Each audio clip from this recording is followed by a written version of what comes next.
I'm Doug Morgan, and you're listening to Uncommon Sense, where we hunt for the truth in the topics you're not supposed to talk about, Christianity and politics.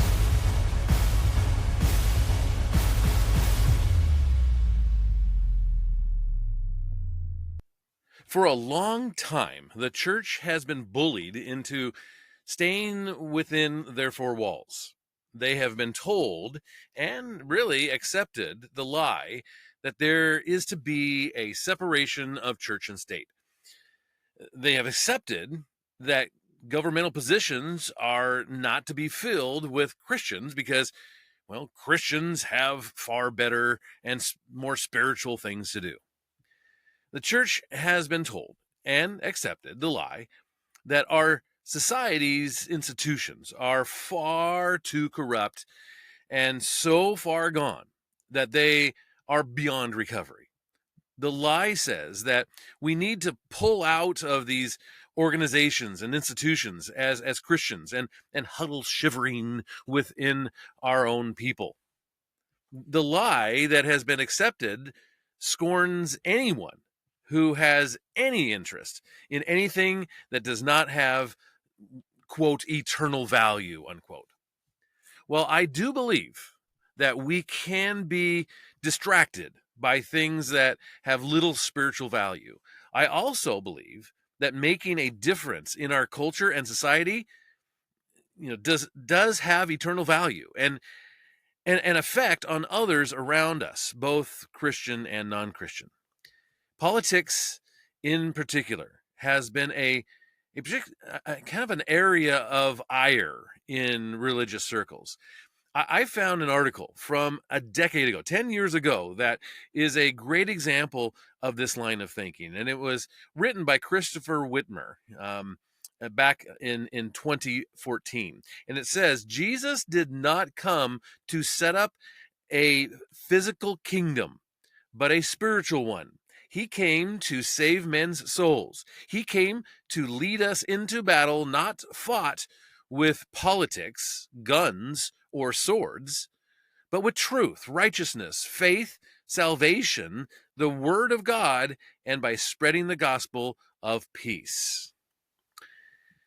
Jesus calls us to live by the Spirit, he says, which means living a life of love, joy, peace, patience, kindness, goodness, faithfulness, gentleness, and self-control, rather than a life of sexual immorality, idolatry, dissension, drunkenness, and so forth. And he takes that from Galatians 5:16 through 26. God does not need American freedom, he says. Let me repeat that. He says, God does not need American freedom. He does not need our flash, glitz, and money. He does not need our good deeds or our generosity. What God wants is hearts turned toward him. He wants people who worship and serve him not because it is popular, not because it is safe, not because he gives them money, but because he is God. God doesn't call us to live safe lives, make money, marry, have kids, and repeat the process. He calls us to live completely surrendered to him, to sell everything we have and follow him, to abandon ourselves and the regular pattern of human lives and throw ourselves at his mercy through a life of faith. Faith is not carefully negotiated and logical, nor is it flimsy and impulsive. Faith is simply obedience to God, doing what he says, whether it seems reckless or slow and tedious. Giving our life to Christ is not like winning the lottery or manufacturing Wall Street. It is like a pauper finding out he is a prince. It is not simply a life of improvement, but a radical life of transformation. Jesus is not looking for a physical or political kingdom where all the Christians can live safe and happy lives, he says. He is looking for a spiritual kingdom, which is not built necessarily by Christians holding political or social influence, but rather by individuals who are surrendered to Christ. Our freedom is not determined by whether or not we can gather publicly to worship, speak our political beliefs, or participate in government. Wow, I think that one sentence sums up so much here. He says, our freedom is not determined by whether or not we gather publicly to worship, speak our political beliefs, or participate in government. Our freedom, he says, is determined by whether or not we can say no to sin and Satan and yes to the Son of God. Because if the Son has set you free, then you are free indeed, regardless of physical, political, or social circumstances, he concludes here. Should we shun, then, those that have a particular political philosophy than our own? I mean, that's the question I would ask of him here. Of course not. Of course we shouldn't.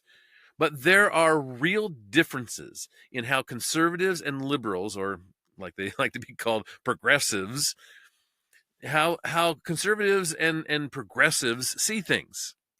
Heritage Foundation really, I thought, did a very good job of kind of seeing the difference between the two. They said, what's the difference between a conservative and a progressive? Here are 3 examples.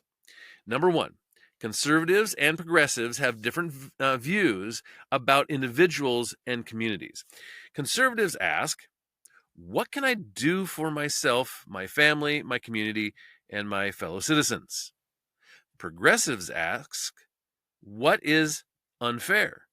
What am I owed? What has offended me today? What must my country do for me?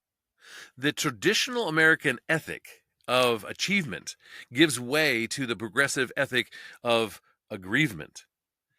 As opposed to a variety of individuals making up one American community, progressives seek to place individuals in a variety of competing communities. The first creates unity, and the second, identity politics. So, number 2, conservatives and progressives have different views about diversity and choice. For progressives, different ethnicities and gender identities are welcome, but a variety of opinions and ideas are not. Just look at 2 areas of public life dominated by the left. On college campuses, free speech is under attack. If you're a conservative working at a social media company or using one of their platforms to share your views, you may find your job eliminated or your account deleted. And when it comes to choice, progressives love the word, but they don't want it to apply to our decisions on education or healthcare and even how and where we live out our religious faith. Conservatives take a different approach. Parents, not the zip code they live in, should choose the school that is best for their child. We all need healthcare, but we don't all need the same kind or the same amount. And while people should be free to live as they choose, no one should be forced to endorse or celebrate those choices if it violates their religious beliefs. Conservatives say people should have choices. Progressives say one political solution fits all. And number 3, conservatives and progressives have a different view of we the people. Whether it's the Second Amendment, immigration, or putting limits on abortion, if we the people don't pass laws progressives approve, they turn to judges, executive orders, and government bureaucrats behind closed doors to overturn the will of the voters. Whatever one may think about the wisdom of hiking the minimum wage, banning plastic straws, or removing controversial historical monuments, conservatives believe voters closest to the issue should be the ones making such decisions for their communities, not lawmakers in Washington or a panel of judges, 5 states away. To sum it up, conservatives believe in individual rights, not special rights. Conservatives believe in allowing Texas to be Texas and Vermont to be Vermont. And conservatives believe we, the people, can vote with our feet about where we want to live and what laws we want to live under. You see, I found this really interesting. These differences have contributed to where we are today in the public square. But the good news is that there are people willing to do what they can to change things. Mary Margaret Olohan, she writes for the Daily Wire, and she wrote this, found it fascinating.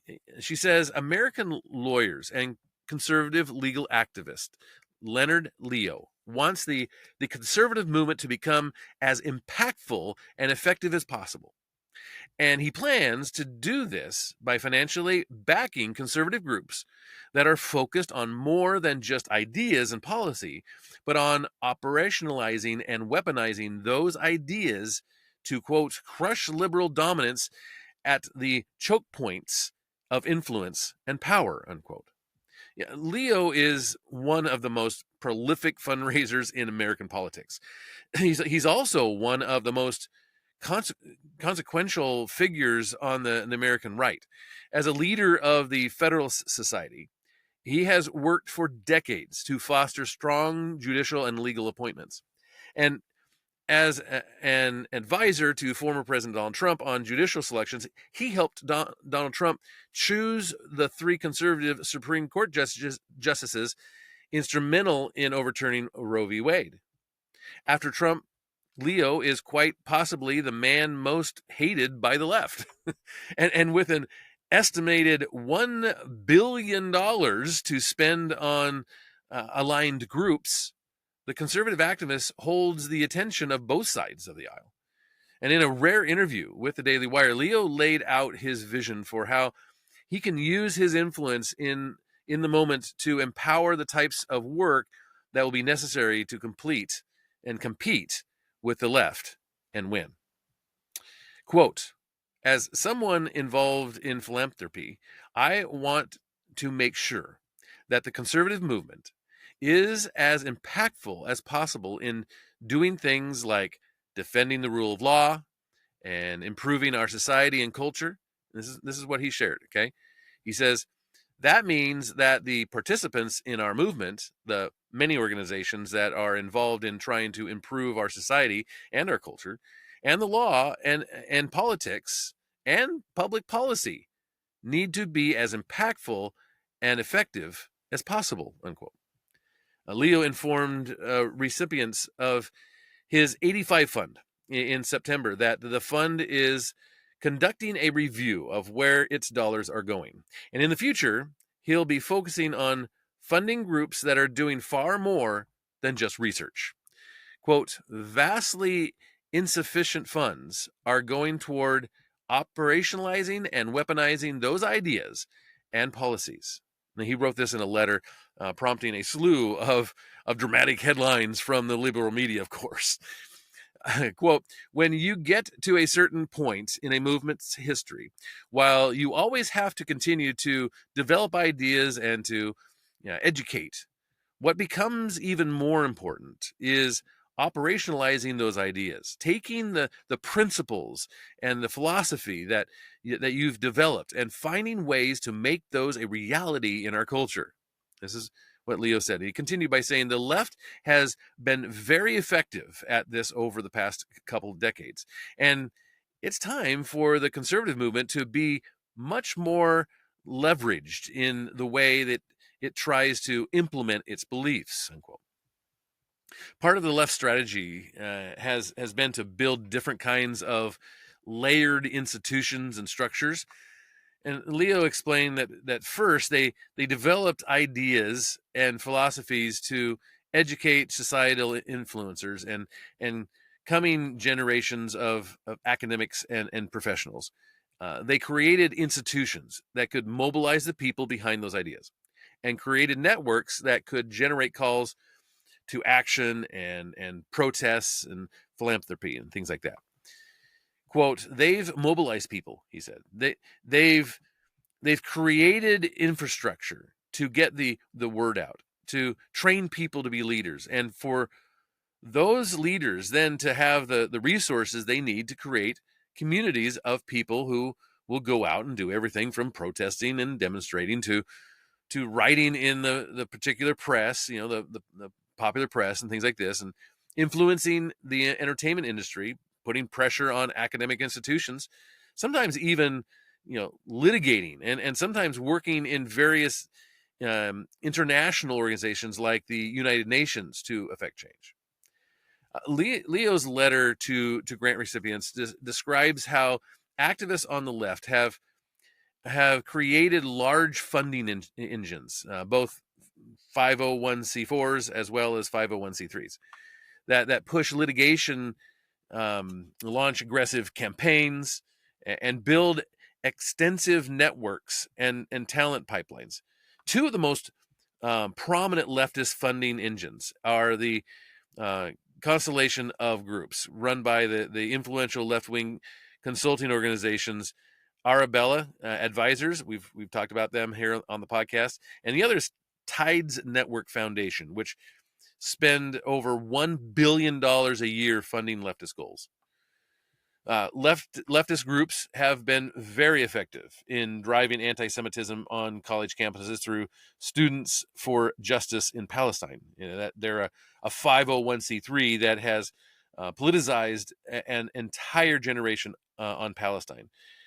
Leo noted, quoting the New Yorker, that the voter registration project, which is another 501c3, they poured over $120 million into groups in swing states to register Democratic-leaning demographics. And he mentioned how the World Professional Association for Transgender Health, or WPATH, again, another group that we've talked about here on the podcast, who, again, is another 501c3, functioning as a trade group for activists and healthcare providers who promote the radical transgender policies. They push ideological standards of care, as they call them, used by activists to strong-arm existing trade groups like the American Academy of Pediatrics, who we just talked about, I think it was last week, and British Medical Association into supporting WPATH's agenda. Well, Leo wants the conservative movement to be as effective and aggressive, especially given the fights on the horizon. He says the right will need to build talent pipelines, leverage litigation, and launch campaign-style tactics to beat back things like ESG and DEI. And particularly at this moment in time, he argues, after a major Supreme Court case that dealt with how federal agencies interpret the law, the conservative movement is well positioned to challenge the administrative state. This is a quote. The regulatory state is now something that's very much in play, he said. Those are very leveraged activities where there's been some real entrepreneurial spirit by conservatives, but that needs to happen more than it actually does. And that's something that we're just really trying to stress test the movement about, really, he says. Leo mentioned examples of those talent pipelines and networks on the right in business and finance, the Teneo network in entertainment, the Moving Picture Institute in journalism, the Fund for American Studies, the College Fix, and the National Journalism Center. Quote, you need to strengthen those networks, he said. And you need to build new networks like those where we don't presently have them. It's all well and good to educate people, he reflected. But it's very important to take the best and brightest of your movement, the people who have the best strategic vision, the folks who have the greatest capability of entering into and helping to control the choke points of society. It's really important to find those people, to identify them, to recruit them, and then make sure that they are part of an effort that's implementing our philosophy and ideas. The left has also leveraged litigation as a tip of the spear strategy for decades to pursue its ideological agendas in welfare reform and civil rights and so forth. And Leo says that he believes the right should do the same, using operationalized litigation as a vehicle for affecting the social and cultural change it wants to see. Quote, it could be challenging government actions so that you can revigorate things like the separation of powers and checks and balances and federalism, those structural protections that really advance the dignity and worth of the human person by limiting government power. He explained that it could be challenges to government policies that regulate the DEI or other parts of the woke cultural agenda. There's nothing wrong with research and policy development, education, and the creation of ideas, he says. And he's explaining that there will always be a place for such things in conservative movement. Quote, ideas can constantly have to be tested, he noted. New situations always require new thinking and new education.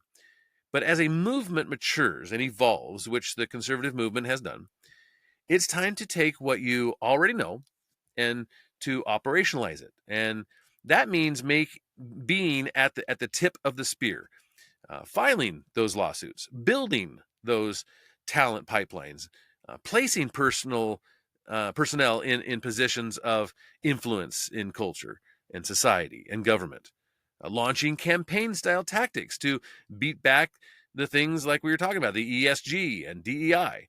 That's the kind of thing that needs to be done.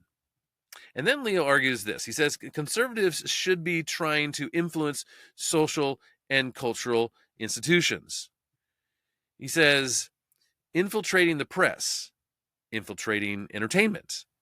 These are the things that go beyond the normal policy research white papers and conferences and seminars and educational programs that millions and millions and millions of dollars are spent on every year in the conservative space. And he explains that, again, there's a place for some of that, but it can't be at the expense of bringing the conservative movement to the next level and really operationalizing its ideas. Leo he's not arguing that the conservative movement is prehistoric or unsuccessful in its efforts to change culture, but he does believe conservatives are, to a certain extent, risk adverse by their nature. He describes an independent streak among conservatives compared to what he describes as the left's more collectivist way of thinking and organizing. It's hard to mobilize the conservative movement in the same way, he says. I think some of that does need to change. I think we need to band together more effectively and more frequently. I think we need to test new strategies a little bit more than we actually do. He also emphasized that conservatives have had some recent victories, pointing to changes in the legal space, such as the transformation of the legal judiciary and the beginnings of the deconstruction of the administrative state as huge victories and successes. For decades, Leo argued the conservative movement has talked about the structural construction and the separation of powers and checks and balances and federalism. The conservative movement has educated the country about the importance of that structure, and it has demonstrated quite clearly, according to Leo, that those aren't just antiquated notions, but they are very important and in the here and now.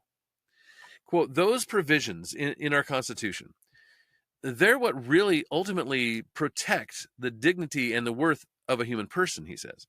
If you look at the source of human history, the core of human history, what has been the greatest threat to human dignity? It's been the state. It's been the government. It's been the overreach by the governing power. Now that the movement has educated the public about those issues and developed concrete theories and approaches, Leo believes conservatives can operationalize those ideas by supporting litigation projects that beat back the administrative state using those constitutional tools, by demonstrating that this excessive power that the administrative state uh, has impinges on the separation of powers. It violates the checks and balances of our Constitution, he says. He argues that it stops the states of the power of the that they have, and the people have to make decisions. And in all of that, the point we're making in that litigation is that if you really want to defend the freedom and the dignity and the worth of ordinary people in this country, you need to make sure that the regulatory state comports with our Constitution. Not surprisingly, the plaintiffs and a number of these different kinds of challenges to the administrative state are very average and ordinary, but wonderful people who produce great value in our society. And he adds that they're small lobstermen and fishermen, for example, from New England and from the Gulf Coast. Where is the conservative movement best positioned to weaponize its ideas? Leo says that that's the challenging of administrative state. Quote, we are very committed to supporting that enterprise to as much as an extent as we can, he said. We know the ideas. We know how to communicate them. We know how to get people to embrace them. We know how to implement them. And so now it's just a matter of operationalizing and weaponizing it by just in combating the legislation and by building talent pipelines of people that can pursue that. And then, of course, he added, when you have an opportunity to, when you win elections, for example, you want to have talent pipelines of people who embrace those ideas, who can enter into the administrative state and properly clip the wings of those agencies that they overreach. Pressed on how the 2024 election and potentially another, of course, Donald Trump presidency could affect his plans, Leo declined to guess at any outcomes. He's never been a good predictor when it comes to elections, he says. Elections obviously matter, but politics and public policy is downstream from culture, he argued. It's downstream from social norms. And so if conservative movement wants to ultimately be successful, it obviously has to be very engaged on issues of politics and public policy. And it has to engage leveraged activity like legislation in the legal policy space. But at the end of the day, according to Leo, the movement needs to be focused on building those pipelines and infrastructure that affect the broader society and culture. He says, in a way, I think that's even more important than what happens in a particular election cycle. So yes, very important what happens in November. I don't want to undercut that, he says. But in the medium term, he says what's perhaps even more important than elections is the conservative movement building beachheads in areas like news and entertainment, and business, and finance, corporate C-suites, educational institutions, so that you can begin to have as much a much more level playing field within society and culture regarding traditional principles, Western and traditional American based values. This is what he concluded with. He says, work hard at the politics, but don't lose sight of those other social and cultural institutions that do ultimately call the shots in our lives. I think he's dead on with that. And I think that we as Christians, I think we need to remember that we aren't to abandon those things around us, that we're to occupy until he comes, and we are to be a part of those things as much as we can, because we can lose the freedoms that we so enjoy. If you've been around the world, you understand that we enjoy so much blessing here in this country. And it is in part due to the founding fathers and the and those that have given their lives even to this country and the freedoms that we enjoy here. And so if we are as a church to abandon that, then we are abandoning a lot of the blessings that God has given us. And you may completely disagree with that. I would love to hear from you on it. And of course, you can always do that at uncommonsensepodcast.com. Thank you very much for listening. This podcast is a production of Morganite